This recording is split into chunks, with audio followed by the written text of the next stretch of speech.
Ikhwan fillah, banyak orang mendengar kalam ini. Siapa yang kenal dirinya, maka kenal Tuhannya. Sering dengar ya? Man arafa nafsahu faqad arafa rabbahu. Siapa yang kenal dirinya, dia pasti kenal Tuhannya, Rabbahu. Imam Ibnu Qudamah itu menyebutkan redaksi yang berbeda. Man arafa qalbahu arafa rabbahu. Siapa yang mengenal qalbunya, maka dia akan kenal yang membolak-balik qalbunya, yaitu Allah Subhanahu wa ta'ala. Ada yang bertanya, ini hadis atau bukan? Nah, ini pertanyaannya dua sebenarnya. Ini hadis atau bukan, lalu maknanya apa? Setelah kita teliti, ilmu hadis itu, Bapak Saudara Allah, jika kita buat pemetaan, ilmu keislaman, bahkan semua ilmu di dunia, itu dapat dirumuskan jadi 4 cara mengetahuinya. Disebut epistemologi, bahasa Arabnya madarikul ulum. Bagaimana cara mengetahui suatu hal? Yang pertama lewat indera, bukti-bukti fisik. Yang kedua akal, kita pikirkan kita tahu. Yang ketiga kita tes. Yang keempat pakai spiritual, pakai rohani. Ilmu hadis itu yang pertama. Jadi ilmu hadis dia ilmu bukti fisik, mesti didengar, mesti ada bukti fisiknya. Maka secara ilmu hadis, hadis ini tidak bersumber dari Rasulullah sallallahu alaihi wasallam. Dari siapa ketemunya? Ternyata ketemu perkataan seorang ulama salaf namanya Yahya ibn Mu'az ar-Razi. Yahya bin Mu'az ar-Razi. Yahya bin Mu'az ar-Razi ini ulama ahli qalbu di zamannya. Beliau wali besar. Kalam-kalamnya itu bukan lagi kalam kayak kita. Dia jika berkalam, kalamnya itu hampir mirip dengan kalamnya Nabi sallallahu alaihi wasallam. Sehingga dikira ketika dia berkalam begitu, itu kalamnya Rasulullah sallallahu alaihi wasallam. Itu secara apa? Ilmu hadis. Siapa yang mengatakan itu? Imam Nawawi. Lalu diikuti oleh Imam Suyuti dan imam-imam yang lain.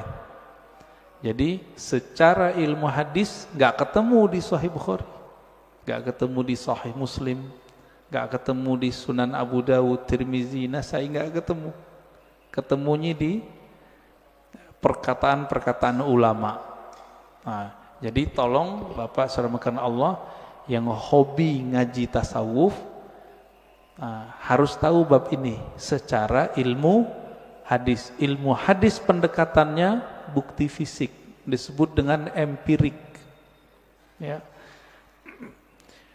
Tapi ada seorang imam namanya Ibnu Arabi yang beliau menggabungkan ilmu zahir dan batin. Beliau ini ahli hadis, tapi lebih dikenal sebagai ahli qalbu. Guru hadisnya ratusan. Buktinya beliau meriwayatkan hadis-hadis langsung dengan sanadnya kepada Rasulullah sallallahu alaihi wasallam. Jadi dia sebutkan dari gurunya sampai kepada Nabi Muhammad sallallahu alaihi wasallam. Ibnu Arabi ini dia bermimpi bertemu Rasulullah. Di dalam hadis yang sahih dikatakan man ra'ani fil manam faqad ra'ani. Siapa yang bertemu aku dalam mimpi, dia betul-betul bertemu aku. Fa inna syaitana la yatamatsalu bi. Karena syaitan tidak dapat menyerupai aku. Ibnu Arabi mengatakan ciri-ciri wali Allah itu kalau dia mimpi, dia sadar dia lagi mimpi. Ibnu Arabi mimpi ketemu Rasulullah dan dia sadar ini pasti mimpi karena Rasulullah sudah wafat. Lalu apa yang beliau lakukan? Beliau bingung dengan hadis yang tadi. Secara ilmu hadis tidak ketemu sumbernya. Maka beliau katakan, wahai Rasulullah, kata ahli hadis ini enggak ada sumbernya, bukan kalam engkau. Apakah benar demikian? Dijawablah oleh Rasulullah dalam mimpinya, bukan, itu kalamku wahai Ibnu Arabi. Ketika dia bangun, maka dia malu mengatakan ini bukan hadis Nabi sallallahu alaihi wasallam. Kenapa? Minimal mimpi ini benar untuk dirinya, meskipun belum tentu benar untuk orang lain. Inilah asbabnya kenapa kalam ini kemudian menjadi ambigu. Apakah ini kalam Nabi atau kalam Yahya ibn Muaz Ar-Razi? Ya, ini secara gabungan nih. Mimpi masuk kemana? Satu tadi empirik, bukti fisik. Mimpi yang nomor 4, zauq, intuisi, qalbu, ruh. Itu mungkin nggak ini dibuktikan? Dibuktikan oleh orang yang sudah sampai ke sana. Kalau oleh ahli hadis yang tidak sampai, kemampuan rohaninya sampai ke taraf ini nggak bisa. Jadi mohon maaf Bapak, jadi kita nggak bisa bangga juga dengan ilmu hadis. Ilmu hadis itu sendiri mirip kayak ilmu saintifik yang lain, eksak yang lain sama. Ilmu sejarah, arkeologi. Kalau sekarang apa namanya? Untuk ngecek orang meninggal itu, kuku-kukunya dicek apa namanya? Ya, forensik gitu ya. Jadi bukti fisik semua. Ilmu hadis mesti berdasarkan zahir fisik. Oleh karena itu, Bapak, saudara yang bukan Allah, jika berdiskusi dengan ahli hadis, sulit kita ngungkit-ngungkit yang nomor 4 ini. Dia pasti yang nomor 1.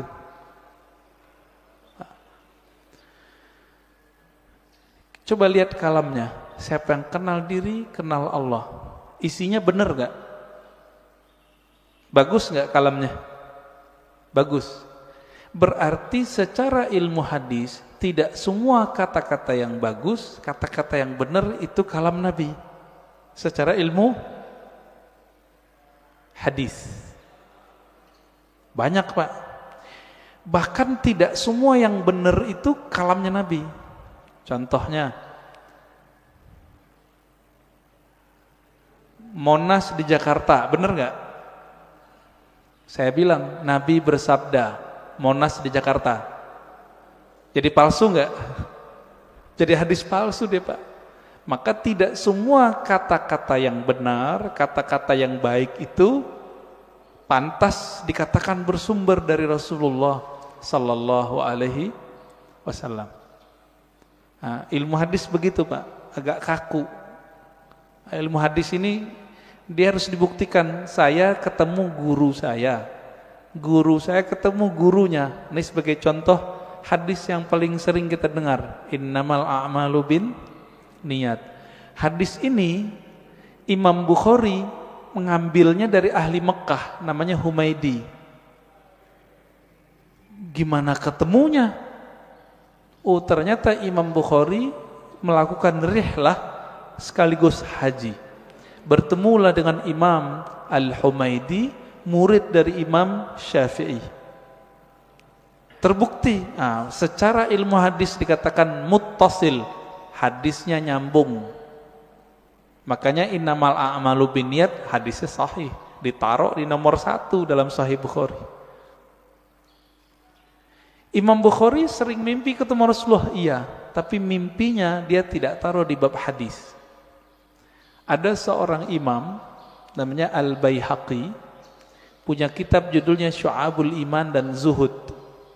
Di kitab beliau menukil kalam Nabi tapi yang didapat orang dalam mimpi. Dan itu populer Pak di masjid-masjid kita, khotib-khotib kita dulu. Tahun 2006 seorang profesor nelpon saya dulu di UIN. Saya waktu itu masih kuliah. Dia telepon, "Ar-Razi, ente ngaji hadis bukan?" "Iya. Saya mau khutbah besok. Tapi bingung ini hadis itu bukan." Wah, kita kaget Pak, profesor masih mau nanya sama mahasiswa. Akhirnya saya katakan, "Hadis apa, Prof?" "Hadis siapa yang hari ini sama dengan kemarin maka dia merugi." Tahu hadis itu ya? Yang hari ini lebih buruk dari kemarin maka dia terlaknat. Saya senyum, "Maaf Prof, itu bukan hadis, tapi itu kalam Nabi yang didapat oleh Imam Abdul Aziz bin Rawat dalam mimpinya." Kata Imam Baihaqi, qala Abdul Aziz bin Rawat, berkata Abdul Aziz bin Rawat, "Ra'aitun Nabiyya sallallahu alaihi wasallam fil manam yaqul." Aku mendengar Nabi sallallahu alaihi wasallam di dalam tidur berkata. Kata di dalam tidurnya dihilangin oleh khotib-khotib. Sehingga jadinya gimana? Aku mendengar Nabi bersabda, "Siapa yang hari ini sama dengan kemarin fahuwa maghbun." Siapa yang hari ini beda dengan kemarin, lebih buruk dari kemarin, fahuwa mal'un, terlaknat. Nah itu. Ini disebut hadis mimpi. Tapi ingat, hadis mimpi bukan hadis secara ilmu hadis. Tapi kalau versi yang keempat itu hadis Pak. Maka versi keempat hadis Nabi gak berhenti. Sampai sekarang berlanjut. Menurut versi yang keempat. Dari mana buktinya? Buktinya Nabi sendiri mengatakan, siapa yang bertemu aku dalam mimpi, dia betul-betul bertemu aku. Loh, tahu dari mana ketemu Nabi? Kalau ingin dibuktikan, buktikan secara fisik. Baca cerita Nabi, fisik Nabi, Syama'il Nabawiyah, perhatikan mimpinya, sama atau tidak. Ini mazhab ahli hadis. Ahli hadis mensyaratkan jika mimpi ketemu Nabi, mesti karakter yang kita lihat sama seperti yang di hadis. Contohnya, Nabi suka pakai baju hijau, pakai serban, terus pakai tutup, ya, ada yang mirip Sayyid Muhammad Alawi Al-Maliki.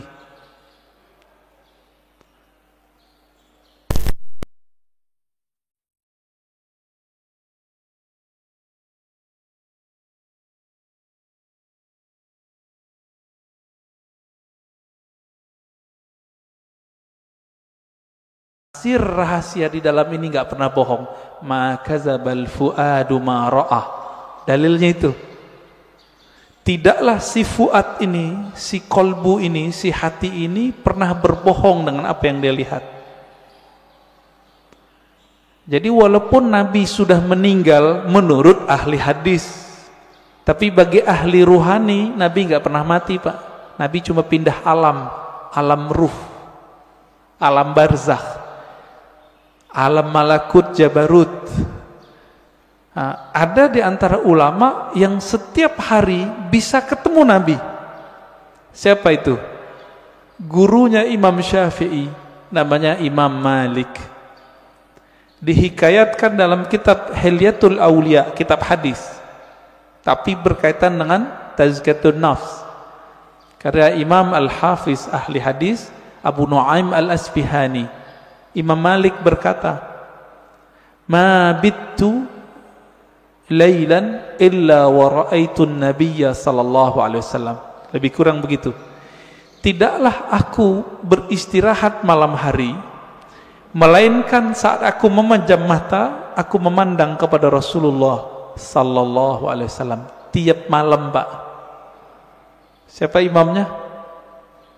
Imam Malik. Tapi Imam Malik ahli hadis. Maka beliau tidak memasukkan hasil dialognya dengan Nabi ke dalam bab ini. Tapi masuk ke bab fatwa. Dianggap itu ilham. Beda dengan Imam Ibnu Arabi. Beda dengan Imam Ghazali. Mereka menganggap ini juga hadis. Tapi hadis-hadis rohani. Tidak masuk ke bab ilmu hadis. Nah, disinilah mulai bertengkar Pak antara ahli hadis sama ahli tasawuf. Bagi ahli hadis kalian sesat. Kenapa? Itu bukan hadis Nabi, itu hadis palsu. Bagi ahli sufi, yang sesat siapa? Kalian gak mengerti kok kami dibilang sesat. Kalian gak bisa berkoneksi dengan Nabi, kok kami yang dianggap sesat? Begitu. Maka kemudian oleh Imam Al-Baihaqi, ya, satu tingkatan di atas Imam Ghazali, itu beliau gabung di kitabnya, di kitab Az-Zuhud, ya, di kitab Syu'abul Iman, kalam Nabi baik dalam ilmu hadis ataupun versi ahli qalbu. Bapak saudara makan Allah, kira-kira inilah kenapa ahli hadis susah baikan sama ahli tasawuf, ya. Maka muncullah di generasi berikut ahli hadis yang mereka penasaran dengan ilmu tasawuf. Sebaliknya ahli tasawuf yang penasaran dengan ilmu hadis. Nah, maka di zaman setelahnya muncul sufi muhaddis, muhaddis sufi. Muncul begitu. Nah, ini terlihat dari imam siapa? Imam As-Subki.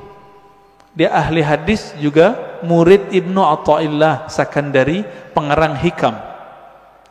Ini kitab kecil yang saya bawa, Ibnu Qayyim, dia ahli hadis, belajar tasawuf. Muncullah kitab-kitab tasawufnya banyak sekali.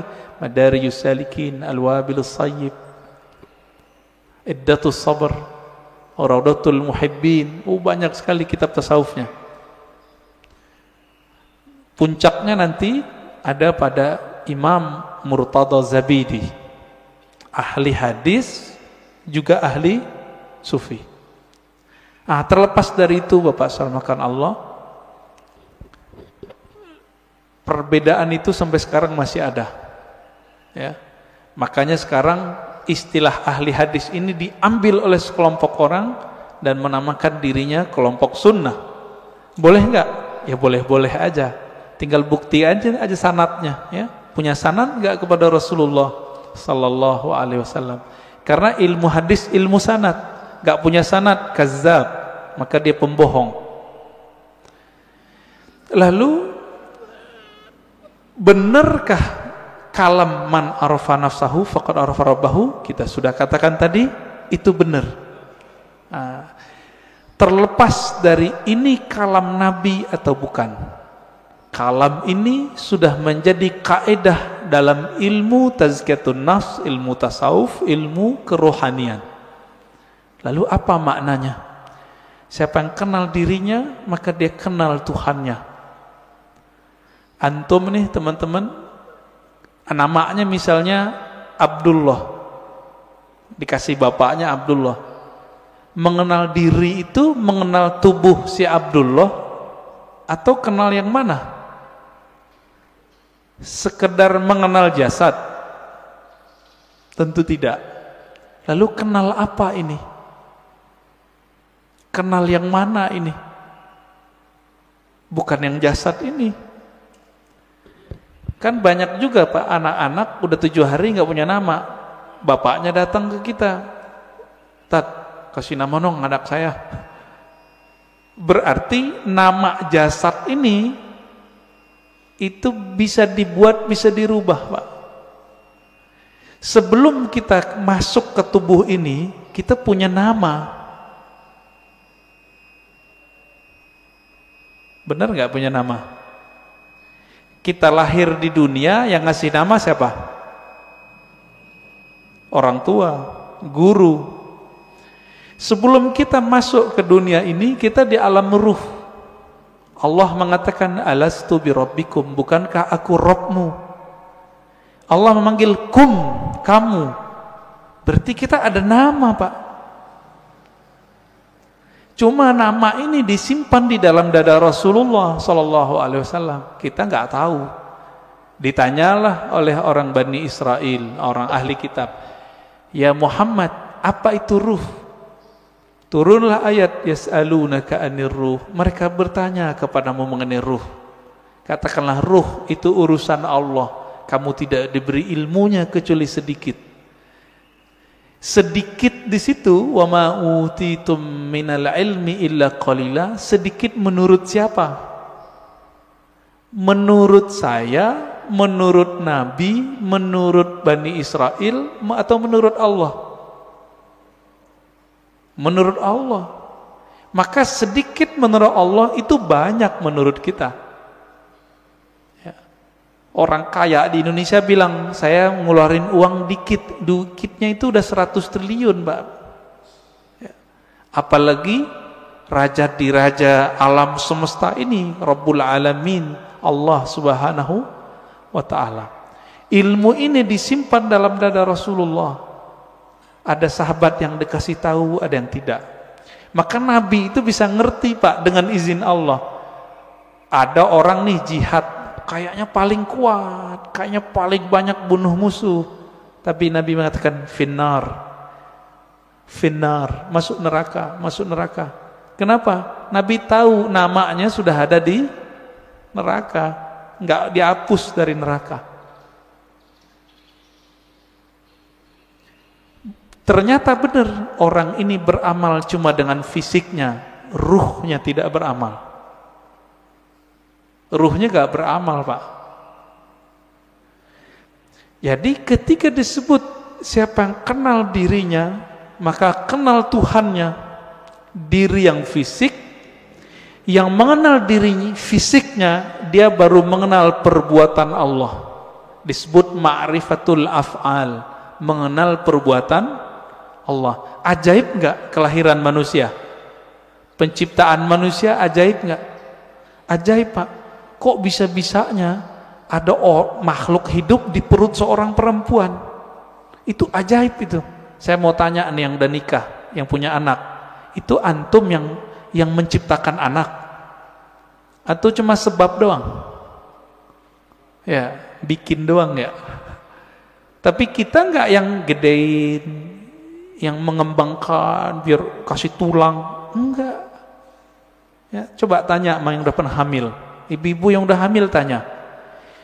Ajaib itu. Maka mengenal diri yang fisik mengantarkan kepada ma'rifatullah level 1. Apa itu? Ma'rifatul af'al, ma'rifatu af'alillah, mengetahui perbuatannya Allah Subhanahu wa ta'ala.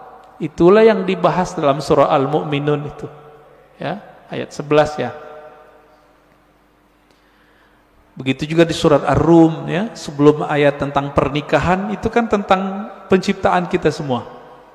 Dari enggak ada jadi ada, dari tanah kok bisa jadi hidup, kok tiba-tiba bisa melawan kepada Allah. Itu dia. Namanya ma'rifatu fi'lillah.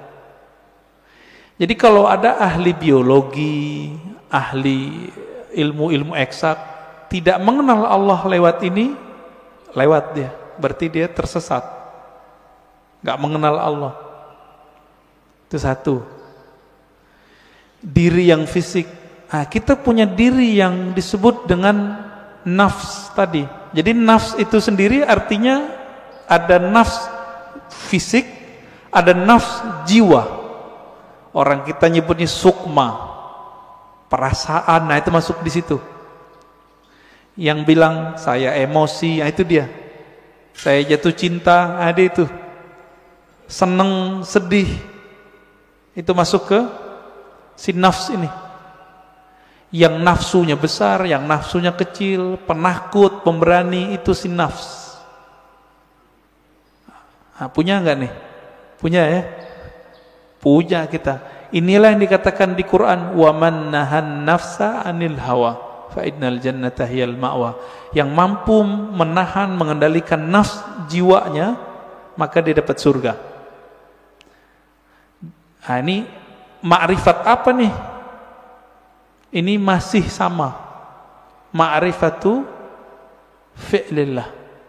Perbuatan Allah. Cuma perbuatannya yang tidak tampak secara fisik. Jadi perbuatan Allah ini kan ada yang tampak secara fisik, ada yang tidak tampak. Ini masih sama. Ilmu untuk memahami ini disebutlah ilmu tazkiyatun nafs. Jadi tazkiyatun nafs itu baru cabang dikit dari tasawuf. Karena orang alergi dengan ilmu tasawuf, nggak mau mereka nyebut istilah tasawuf. Takut ditinggal jamaah. Kalau ustadz udah takut sama jamaahnya, terus jamaah takut sama siapa dong? Ya. Kalau si ustadz udah bergantung kolbunya kepada jamaah, lalu jamaah menggantung kolbunya sama siapa? Jadi kalau ada di antara antum yang ustadz, dai, jangan dai ngikutin murid, jangan guru ngikutin selera murid, murid yang ngikutin guru. Gitu seharusnya. Kalau enggak, itulah yang Nabi lakukan. Nabi enggak diikuti oleh ahlu Mekah, maka beliau berhijrah. Hijrah beliau. Menjaga idealisme seorang guru. Nah, ini perlu, Pak. Itu diperlukan ma'rifat yang ketiga. Mengenal diri yang qalbiyah, diri kolbu. Yang mengenal diri kolbu, nah, kolbu kita. Nah, di kolbu ini kalau nafsnya rusak, dia ngefek ke kolbu. Nafsnya nih punya karakter bengis, kolbunya hitam. Nafsnya suka bangkang, kolbunya hitam, meradang dia, Pak. Kalau kita meradang mulut, sariawan bisa menikmati makanan enggak? Enggak bisa. Makanannya kolbu adalah zikrullah, baca Quran, sholawat. Kalau sudah meradang itu kolbu, dibawa sholat enggak enak. Dibaca Quran pun kita mikir, enaknya apa ya baca Quran? Kalau kolbunya lagi rusak, rasain aja Pak sendiri. Zikir, katanya zikir menenangkan jiwa, kok enggak tenang-tenang? Malah tambah bingung, malah tambah syak. Zikir itu bening, bener gak? Zikir bening, Pak. Kolbu itu wadahnya zikir, sehingga nanti dia bisa menyantap. Wadahnya lagi kotor, bersihin dulu, diobati dulu, baru dia bisa menikmati. Masalahnya sudah bertahun-tahun nih kolbunya berkarat, bener gak? Nah, bersihinnya pakai apa, Pak? Itu yang disebut taubat nasuha. Taubat nasuha itu beda dengan misalnya nih gelas habis dipakai, airnya air putih, cukup dikasih keran bersih, air keran, nggak usah digosok. Tapi kalau ini pakai minyak, ada minyak lengket di situ, harus digosok nggak? Ini yang disebut taubat nasuha. Jadi taubat nasuha itu menggosok kolbu kita supaya bersih dengan pengakuan dosa kepada Allah. Nah, di dalam ajaran Islam nggak ada pengakuan dosa ke ustadz, nggak ada, ke pendeta nggak ada, Pak, ke guru nggak ada, ngaku kepada Allah. Semua kita kan punya dosa nih, bener Pak? Ada yang nggak punya dosa? Saya cium tangannya, Pak. Makanya kita dianjurkan cium tangan anak kecil. Makanya Bapak nggak boleh marahin anak kecil atau ngusir anak kecil dari masjid. Terganggulah. Kenapa? Nabi lagi khutbah Jumat, Hasan Husain datang, turun, diambil, digendong. Lagi sholat, naik ke punggung Nabi, ikut sholat.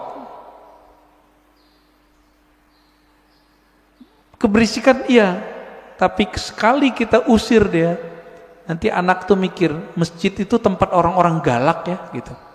Benci nanti dia ke masjid, Pak. Nah, yang benar diatur. Orang tuanya juga harus perhatian. Bapak Saudara makan Allah, jika kita sudah sampai mengenal diri si kolbu itu cuma mau satu, asma Allah. Asma Allah ada di Quran, ya, ada di sholawat, ada di zikir. Intinya zikirlah. Semakin banyak kita mengenal nama Allah, semakin banyak makrifat di dalam kolbu. Maka di sini wajib ada kajian Asmaul Husna, Pak. Udah ada belum? Harus ada, Pak, di sini. Ntar mati bawa apa? Mati bawa apa ntar? Bawa asma Allah. Jangan bawa nama-nama bapak kita, nggak kepake. Bapak gue kiai, nggak kepake, Pak. Saya Ustadz Haji, yang kan nggak dipakai. Habib pun nggak laku, Pak, dikubur. Bapak ini keturunan Rasulullah, nggak laku dikubur kalau nggak bawa ma'rifat. Malah diragukan, masa keturunan Rasulullah begini, kata malaikat ya. Kalau nanti Rasulullah bawa syafaat mungkin, tapi kan malaikat Mungkar Nakir ini seperti orang yang jaga depan kantor, Pak. Dia nggak mau tahu, yang lewat dia periksa, bener gak? Bapak Saudara makan Allah, ma'rifat qalbu itu hanya dengan mengenal nama dan sifat Allah. Jadi coba deh di sini dibuat nanti kajian Asmaul Husna yang mateng, bukan yang separuh-separuh, enggak. Jangan, yang mateng kajiannya. Gurunya ahli zikir, bersanad zikirnya kepada Rasulullah. Insya Allah Pak enak ngajinya, kan banyak nih.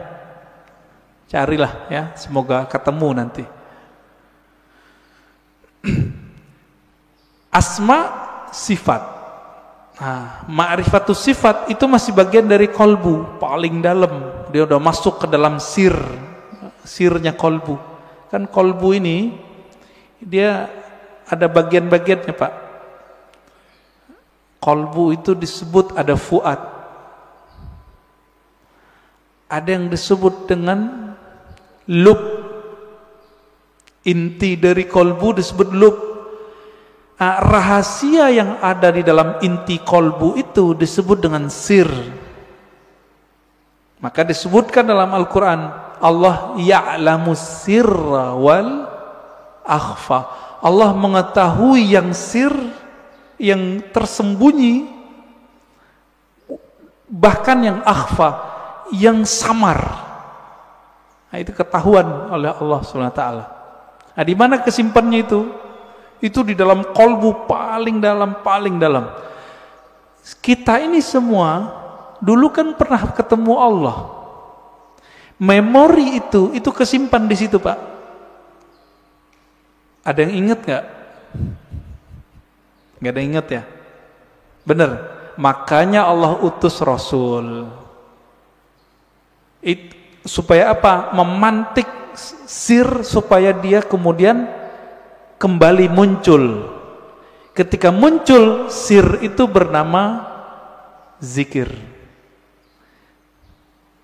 Ketika dibahasakan dia bernama ma'rifat. Ma'rifat itu ungkapan pengenalan si hamba kepada Allah Subhanahu wa ta'ala. Bapak nih pernah ketemu dengan seseorang dulu, kesimpan nggak di memorinya? Kesimpan. Ketemu seseorang yang berkesan. Apanya yang berkesan? Parfumnya. Nanti kita ketemu parfum yang sama, itu teringat, Pak, wajahnya. Itulah sebabnya jika ada orang benar teknik berzikirnya, bersambung sanad zikirnya kepada Rasulullah SAW, lisannya menyebut, akalnya memaknai, kolbunya merenungi, ruhnya merasakan, nangis dia saat itu. Seperti orang pulang kampung. Pertama orang pulang kampung habis merantau, rasanya gimana? Terharu, Pak. Kalau Bapak Ibu ini kan pada hari raya di luar kota, lagi merantau, malam takbiran nangis dengerin takbiran. Kenapa tuh nangis? Ingat kampung, kirain ingat Allah. Takbiran ingat Allah, nangis. Wah, itu arif billah namanya, kenal Allah dia. Takbiran nangis, ingat siapa? Kampung. Kita lupa, kita punya kampung lain, namanya kampung arwah. Lupa apa ya? Kampung arwah. Ngapain si arwah di kampung itu? Dia menatap Allah Subhanahu wa ta'ala. Dia menatap Allah, Pak. Supaya dia bisa menatap Allah lebih dekat, apa yang dia lakukan? Dia mendekat kepada nur sumbernya. Itu yang disebut Nur Muhammad. Jadi dulu, itulah yang dikatakan oleh Nabi, kuntu nabiyan, aku sudah jadi nabi, Adam belum dicipta. Udah jadi nabi di alam ruh. Makanya roh-roh itu mendekat semua kepada Rasulullah supaya bisa tetap dekat memandang Allah Subhanahu wa ta'ala. Itu Pak maknanya. Itu kalau kita punya ruh yang bercahaya, pasti rindu ingin mengenal ilmu ini. Pengen mengenal ilmu ini. Itu yang bikin orang nangis, nangisnya permanen Pak. Tangisan itu yang bisa memadamkan api neraka. Kalau tangis yang malam takbiran tadi enggak. Itu mah tangis pulang kampung. Mau pulang gak ada duit. Atau kayak tahun-tahun ini kan mau pulang kena Covid. Dompetnya Pak kena Covid. Gak bisa pulang, nangis. Itu nangis apa? Teringat kampung fisik. Jadi jika orang bisa nangis karena ingat kampung fisik, kampung badan ini, teringat orang tua zahir, apalagi jika dia teringat dengan orang tua rohaninya. Sering dengar nggak istilah Nur Muhammad? Ya, masih ingat disebut apa? Nur Muhammad itu Abul Arwah, bapaknya sekalian roh. Maka ketika ruh itu rindu ke siapa? Dia rindu sama ayahnya. Itulah kenapa kalau solawat jadi wajib dalam solat. Allahumma salli ala Sayyidina Muhammad.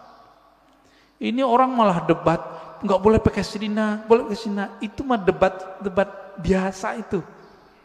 Kolbunya, ruhnya rindu nggak kepada Rasulullah? Nah, kalau sudah sampai ke sana, dia sudah sampai ke ma'rifatur ruh. Mengenal ruh dari mana dia berasal. Dulu dia bersama siapa. Nah, ini kabar gembiranya Pak. Ruh kita ini, dulu ngapain di sono, sekarang diulang aktivitasnya. Kalau dulu Bapak di sono suka mendatangi Nabi, suka mendatangi orang yang dekat dengan nur Nabi itu, maka sekarang Bapak pasti suka dengerin pewaris-pewaris Nabi. Pasti cinta sama zuriat Nabi. Nah, orang-orang yang dulu mencintai Rasulullah di sana, di alam ruh itu, dia cinta kepada nur Nabi. Maka Allah kasihlah dia fisik di dunia bernama Habib. Atau ulama, dua aja. Habib atau ulama. Jadi kenapa Habib terlahir sebagai Habib, Kiai sebagai Kiai, Gus sebagai Gus, Ajengan sebagai Ajengan? Karena dulu nurnya mengagumi nurnya Nabi sallallahu alaihi wasallam. Itulah makna hadis al-arwah junudun mujannadah. Hadis sahih Muslim.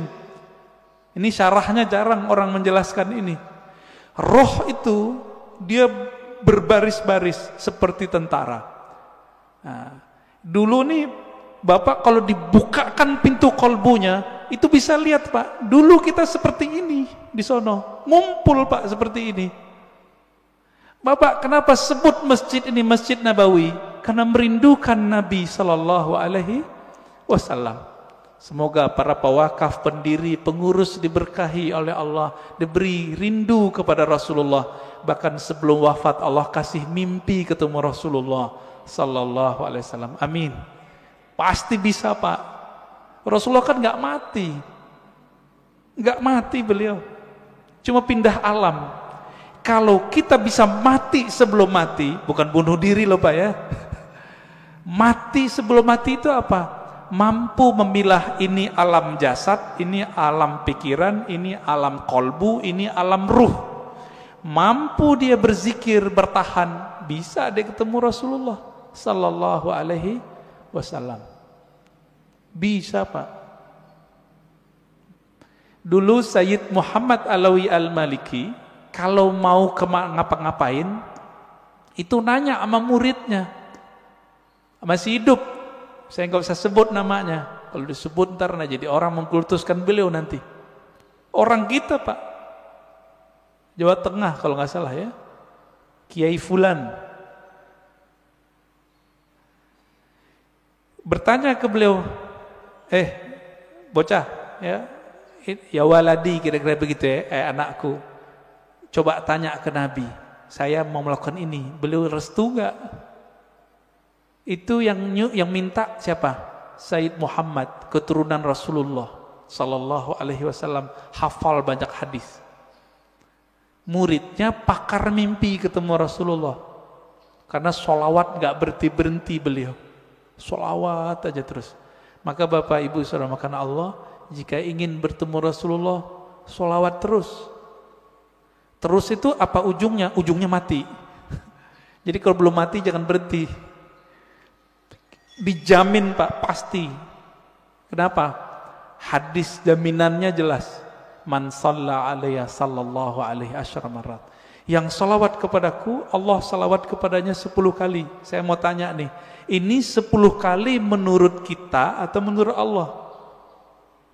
Coba lihat bahasa Arabnya. Sallallahu alaihi. Allah bersolawat kepadanya 10 kali. Berarti menurut Allah atau menurut kita? Kita ini Pak cukup dapat 1 salawat dari Allah pasti masuk surga.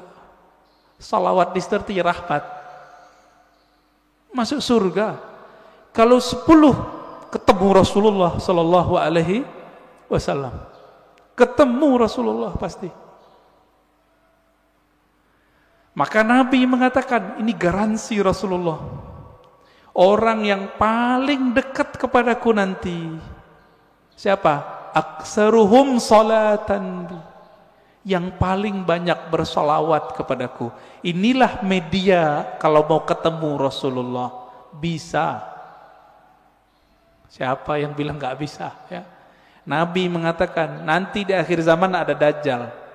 Seandainya aku hidup saat itu, akulah hajijun alaikum, akulah pembela kalian. Secara fisik Nabi nggak ada Pak, tapi kan pewarisnya ada. Pewarisnya itulah disebut Al-Imam Al-Mahdi. Imam Mahdi, apa kata beliau? Namanya seperti namaku. Nama dalam bahasa Arab ismun. Ismun artinya tingkatan dan kemuliaan, bahkan ilmu. Itu artinya.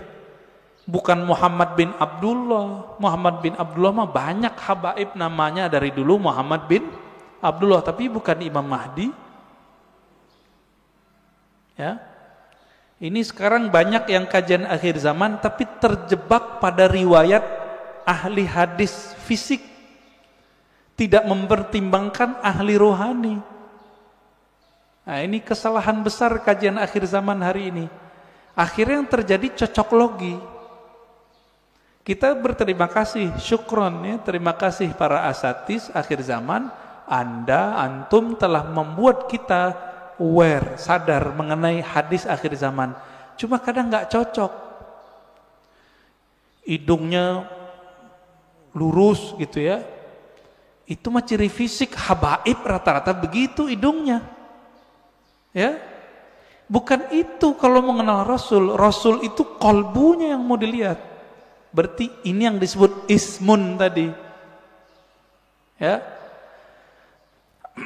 Maka yang keempat itu Bapak selamatkan Allah, siapa yang mengenal ruhnya, maka dia mengenal Allah secara hakiki. Dia mengenal Rasulullah secara hakiki. Nah, semoga kita sampai ini yang ini nih, keempat. Mengenal ruh, walaupun sedikit menurut Allah itu kan banyak bagi kita. Setetes saja Allah beri, itu udah lautan bagi kita. Ya. Nah, caranya banyak-banyak aja Pak, sholawat. Bapak ini kan mohon maaf ya, pemalas ngajari guru, maunya didatangin guru mulu, ya enggak? Carilah guru yang bisa mengajarkan zikir ma'rifatullah. Nanti diajarin Pak cara berselancar kepada Allah. Tapi kalau masih males, udah sholawat aja dulu. Nah, nanti sholawat ini nurnya akan membimbing kita, insya Allah ya. Jadi lebih kurang makna ringkas dari man arafa nafsahu faqad arafa rabbahu, 4 level ini ya. Tinggal dilihat kita bagian yang mana ya. Semoga kajian ini bermanfaat. Silakan kalau ada tanya jawab ya.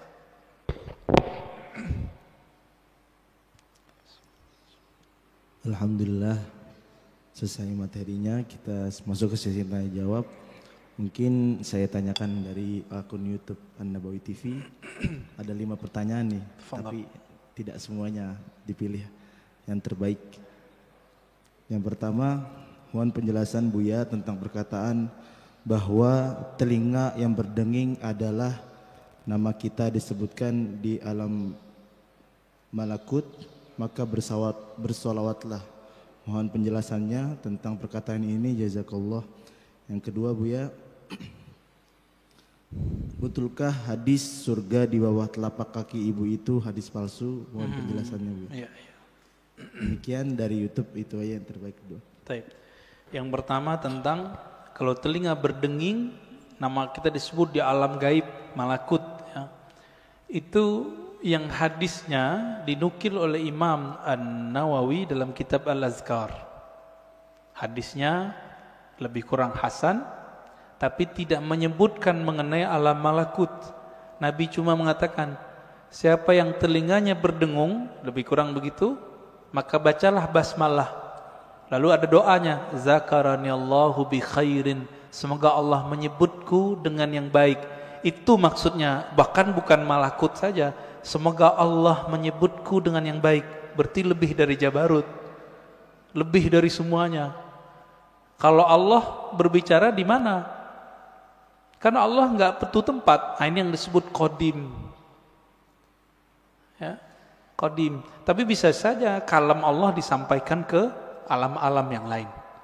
Wallahu taala alam. Itu maksudnya. Hadisnya hasan. Ya. Yang kedua, oh ya, surga di bawah telapak kaki ibu. Kalau kalimatnya begitu, iya, bukan hadis Nabi. Tapi yang ada di hadis Nabi, ridhonya Allah di bawah ridhonya orang tua, itu hadisnya. Ya, kemudian yang semakna dengan itu ada di hadis Imam Al-Hakim. Ada. Tapi kalimatnya bukan di bawah kaki gitu, enggak seperti itu di hadis yang ininya. Ya. Dua lagi Bu ya, boleh. Fadhal. Kalau aneh enggak tahu, aneh bilang enggak jawab ya. Enggak ngerti gitu. Yang kedua, yang ketiga dan yang keempat, bagaimana cara kita mengalahkan nafsu ketika masa-masa futur? Yang kedua, Buya, untuk bab akidah, hakikat Allah dan arafa rabbahu, ulama sepakat harus memakai dalil hadis sahih untuk hujjah. Lalu bagaimana dengan hadis dari mimpi tadi bisa dihujjah akidah? Oke, bagus. Yang pertama tadi tentang cara mengalahkan nafsu. Di Quran itu kalimatnya cuma naha. Naha itu bukan mengalahkan. Naha, apa arti naha? melarang. Jadi naha itu kita mampu melarang jiwa. Ini yang disebut mengontrol. Gimana caranya? An-nafs itu tidak bisa dizikirkan, dia cuma bisa dikontrol. Jika berkaitan dengan hawa nafsu, itu urusannya dengan makan. Maka jaga makannya, jangan yang haram dan jangan banyak. Jangan banyak ya. Jika berkaitan dengan syahwat yang besar, maka kurangi makan-makan yang membuat libido kita tinggi. Yang paling ringkas ya puasa. Puasa itu paling bagus. Jadi tidak ada lagi setahu saya yang paling kuat untuk mengolah nafs jiwa kecuali puasa. Nggak ada lagi Pak. Coba cek Bapak ini kalau puasa jalan, ngelihat yang bening-bening nggak berani. Wah lagi puasa, itu Pak. Coba aja tuh. Kalau nggak puasa, haji mumpung. Ya, tafadhal. Yang kedua tadi, udah ya? Bab hakikat Allah. Oke. Hakikat Allah tidak diketahui kecuali oleh Rasulullah Sallallahu Alaihi Wasallam. Termasuk nanti Imam Mahdi itu mengerti hakikatnya Allah, ya, karena beliau pewarisnya Nabi.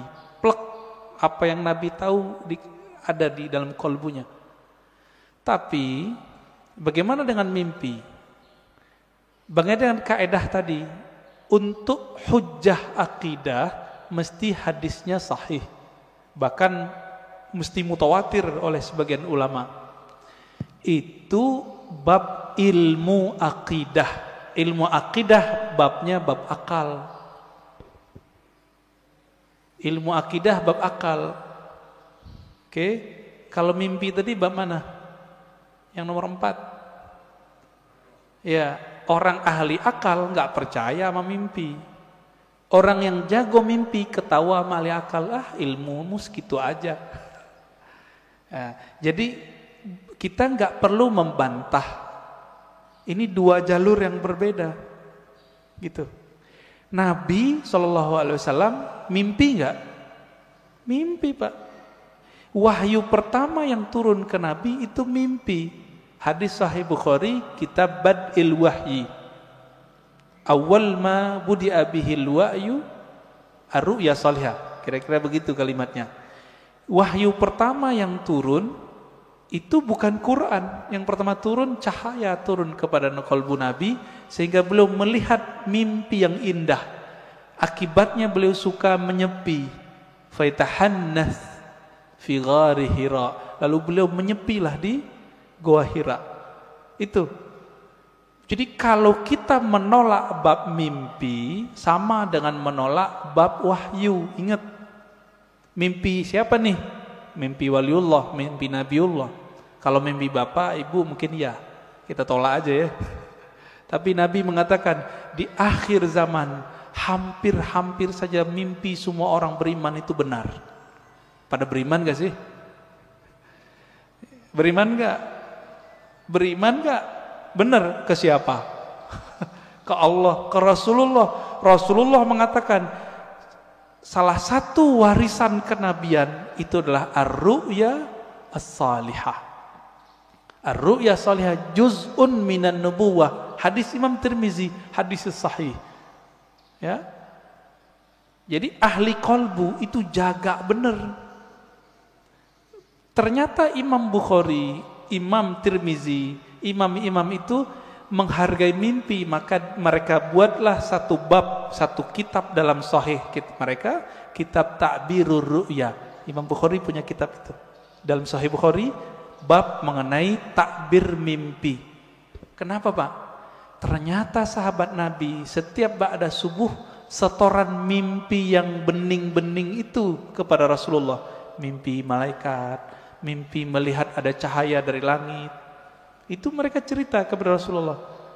Kiai sekarang kan nggak bisa begitu Pak. Wah bunga tidur, nggak ngerti, bilang aja nggak ngerti, jangan dibilang bunga tidur. Ilmu mimpi itu ilmu yang mustaqil, dia ilmu permanen dan berdiri sendiri. Dia nanti berkaitannya dengan ilmu rohani, ilmu tasawuf. Jadi tidak berbenturan dengan ilmu akidah. Gitu ya. Lagi Buya boleh? Tadi Buya membahas tentang mimpi. Bagaimana menurut Buya kalau saya pernah bermimpi Rasulullah SAW, amin, dan melihat beliau seperti jatuh cinta, tapi tidak terlalu detail melihat mukanya.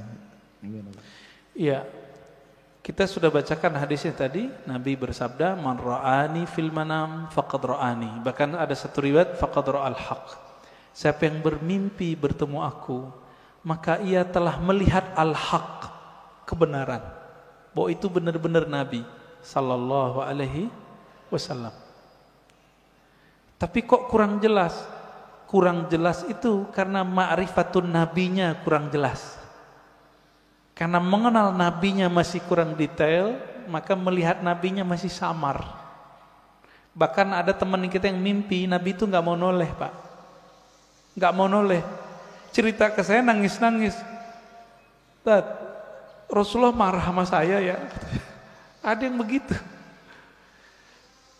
Antum bisa bayangkan, kita mau ketemu orang yang kita cintai, kita idolakan, tapi dia nggak mau noleh. Ruhnya nangis. Gimana caranya? Udah ente sholawat aja banyak-banyak, baca salam kepada Rasulullah, nanti insya Allah Nabi jawab. Alhamdulillah besok-besok ada yang mimpi lagi.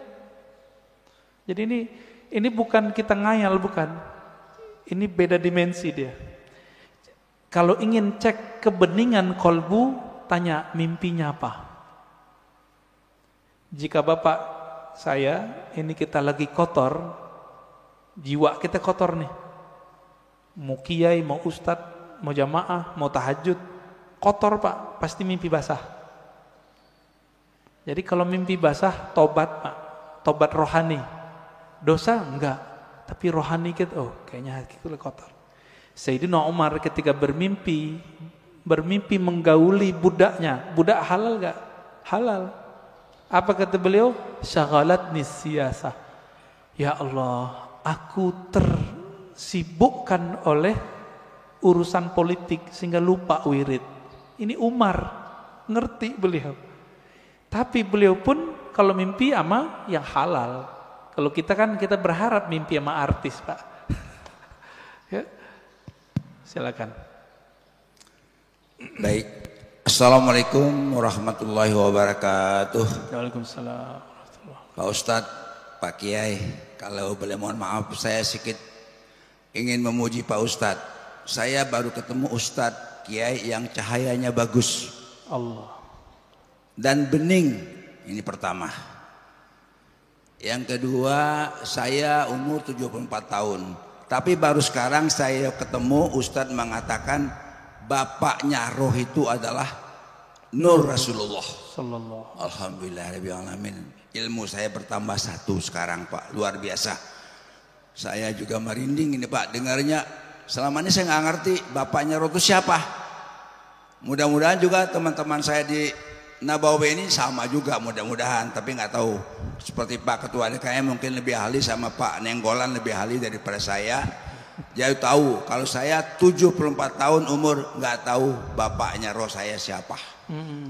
Alhamdulillah saya subuh hari ini mendapat ilmu yang luar biasa, bahwa saya mengenal bahwa roh saya ini adalah Nur Allah, Nur Rasulullah Sallallahu Alaihi Wasallam. Kemudian tadi kalau anak-anak Basir sudah bertanya, bagaimana kalau saya selalu selawat, selalu merinding, atau apa namanya, bulu kuduk. Ini kalau bahasa orang Sumatera, Bang Palembang tuh bulu kuduk Pak, bulu kuduk, kayak gemetar gitu loh Pak. Itu kalau saya berselawat kepada Rasulullah. Nah yang terakhir ini Pak, tadi orang ahli sodoko jariah, kaya raya, banyak duit, tapi kok masuk neraka. Bagaimana dia menyambungkan antara jasmani dan rohaninya sehingga sodokonya jadi amal ibadah pada Allah Subhanahu Wa Taala. Terima kasih Pak Ustadz. Mohon maaf saya terlalu memuji Pak Ustadz karena cahayanya luar biasa buat saya. Cahaya Makasih. lampu. Cahaya lampu lebih hebat daripada itu lagi, Pak. Sekian, Masya Allah. assalamualaikum warahmatullahi wabarakatuh. Assalamualaikum warahmatullahi wabarakatuh. Mohon maaf Pak Nanggolan. Ini cahayanya memang ada 3, Pak. Allahumma salli ala Sayyidina Muhammad an-nuril dhati wa sirri sari fi jami'il asma'i was sifat. Mau bilang apa kita ya? Betul, Pak. Jadi bapak rohani itu istilah bahwa ruh kita itu percikan dari nur beliau sallallahu alaihi wasallam. Lalu kenapa kita merinding? Ketika bapak merinding, itu ruhnya sedang merindu. Dijawab oleh sang Rasulullah sallallahu alaihi wasallam. Kita katakan assalamu alayka ya Rasulullah. Salam atas engkau wahai bapak rohaniku Rasulullah. Dijawab oleh beliau merinding, Bapak. Ruh kita, Pak, yang yataqashairu minhu juludul ladzina yakhshawna rabbahum. Kira-kira begitu. Di Quran surat Az-Zumar ayat 24 berapa itu ya? 22, 23 ya, 23. Bergetar karena Al-Qur'an. Al-Qur'an itu hakikatnya ada pada siapa? Khuluquhul Qur'an, kata Aisyah. Nabi Muhammad itu polanya, zahir batinnya adalah Al-Qur'an. Disebut nama Nabi, taqsya'irru minhu juludul ladzina yakhshawna rabbahum. Disebut nama sang pembawa nur Quran, pasti bergetar, Pak, sang para pecinta. Pasti merinding. Makanya ada syairnya itu, kullul qulub ilal habibi tamilu. Semua pencinta jika disebut nama sang kekasih pasti hatinya merindu. Apa buktinya? Disebut namanya kadang-kadang meleleh, Pak, mata kita.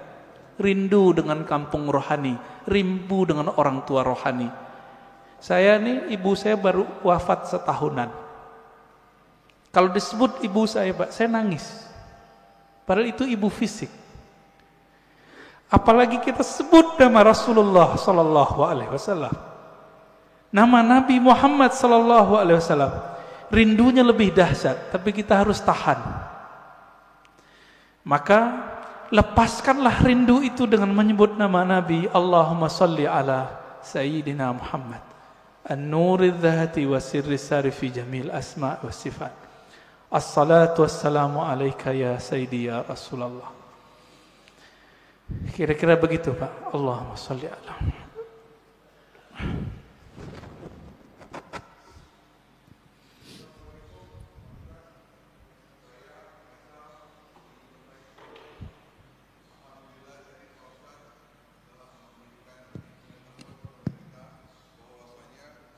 Bapak rohani kita adalah Rasulullah Sallallahu alaihi wasallam. Pada saat pembukaan, Pak Ustadz juga mengatakan bahwa nama yang kita pakai sekarang ini adalah nama jasad yang diberikan oleh orang tua kita, guru kita, ataupun tetua kita, kakek, nenek misalnya. Sekarang saya mau tanya, siapa nama rohani kita, Pak Ustadz? Yang dimana binnya adalah bin Muhammad Rasulullah SAW. Demikian. Assalamualaikum warahmatullahi wabarakatuh. Assalamualaikum. Yang tahu nama kita, orang tua kita bukan? Yang ngasih nama kita siapa, Pak? Orang tua kita. Maka yang tahu nama ruhani Bapak itu bukan saya. Tapi siapa yang tahu?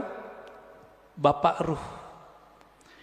Tapi Bapak Ruh itu punya pewaris. Bukan ulama yang bisa baca kitab ini.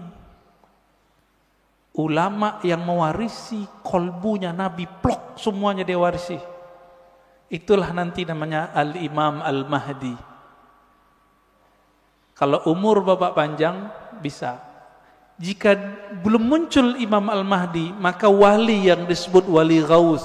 Jika di ilmu fikih disebut mujtahid mutlak. Mujtahid mutlak dia tahu nih barang hukumnya apa, keluar namanya.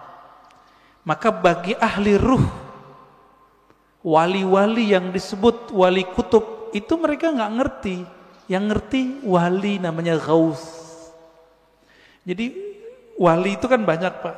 Ada stratanya. Ada 313 wali kutub, sejumlah dengan jumlah para rasul, sejumlah dengan jumlah ahli Badar. Kutub poros, dia poros asma, poros sifat Allah. Wali-wali ini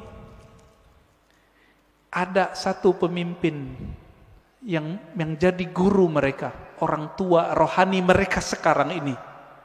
Ini yang disebut Kutubul Ghaus. Dan itu cuma satu di dunia dan pasti keturunan Rasulullah. Sayangnya mastur, tersembunyi, nggak boleh muncul Pak. Bapak pengen tahu nama ruhnya? Harus punya koneksi sama Al-Ghaus ini, gitu. Kalau mau nanti satu saat kumpulkan namanya semua, nanti saya kirim ke beliau. Ya, biar dikasih namanya oleh beliau. Kapan ketemunya? Wallahu a'lam.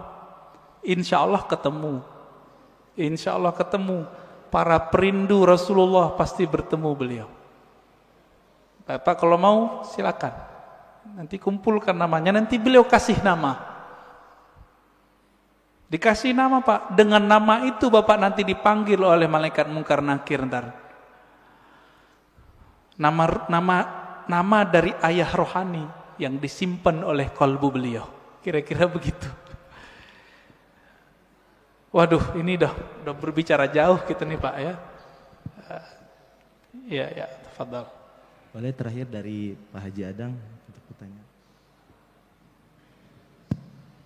Assalamualaikum warahmatullahi wabarakatuh. Assalamualaikum warahmatullahi wabarakatuh. Mohon dijelaskan perbedaan antara saudara kandung dan saudara satu ruh. Karena terkadang walaupun kita saudara satu kandung, saudara kandung dan saudara ruh. Karena yang terjadi di dunia ini, sungguh pun kita saudara satu kandung, tapi mungkin jarang ketemu, banyak perbedaannya. Berbeda walaupun tidak satu kandung, kita sering ketemu dan banyak persamaannya. Yeah. Kemudian mohon dijelaskan juga perbedaan pendengaran ruhani dan pendengaran jasmani, penglihatan ruhani dan penglihatan jasmani. Terima kasih. Yeah. Beda saudara kandung secara jasad Pak ya, dengan saudara ruh.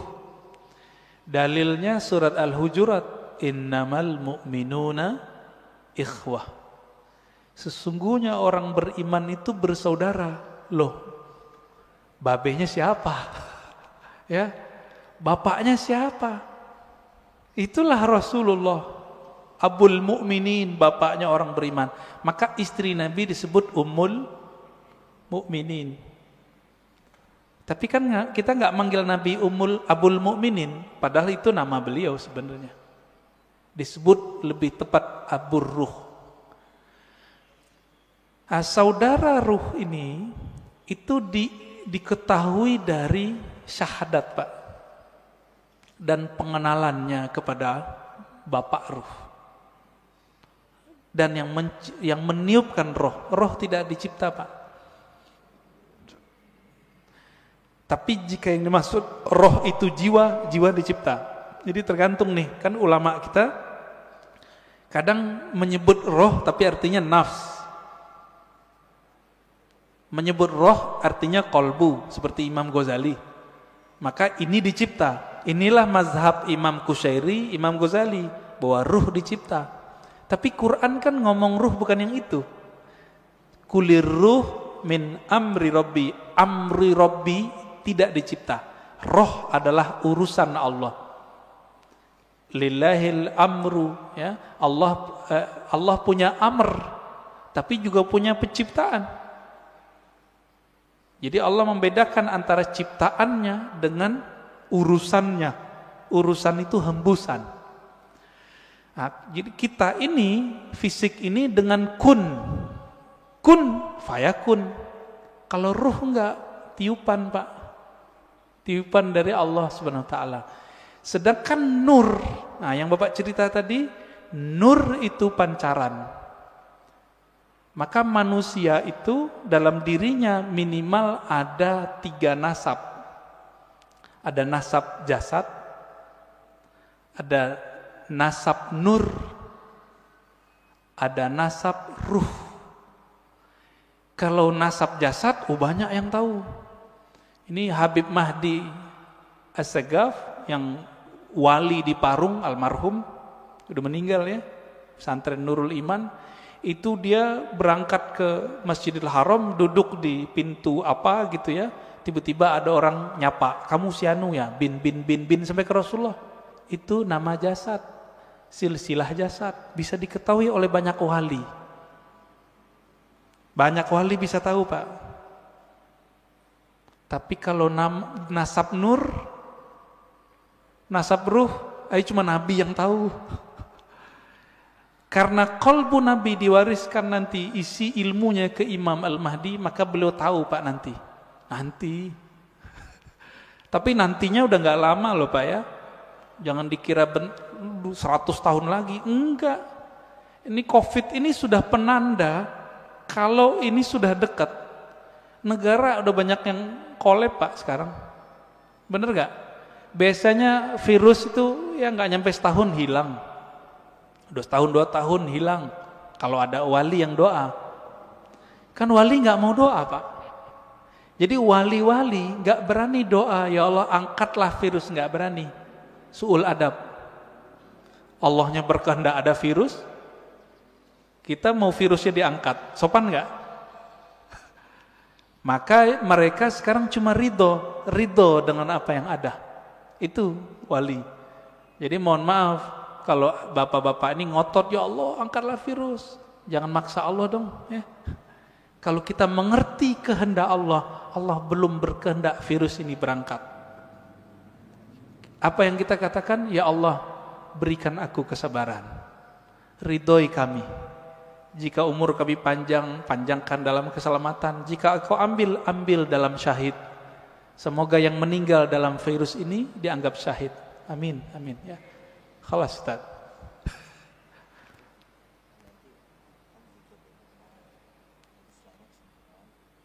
Zikir ya.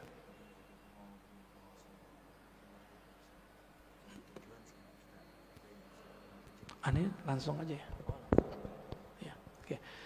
Baik.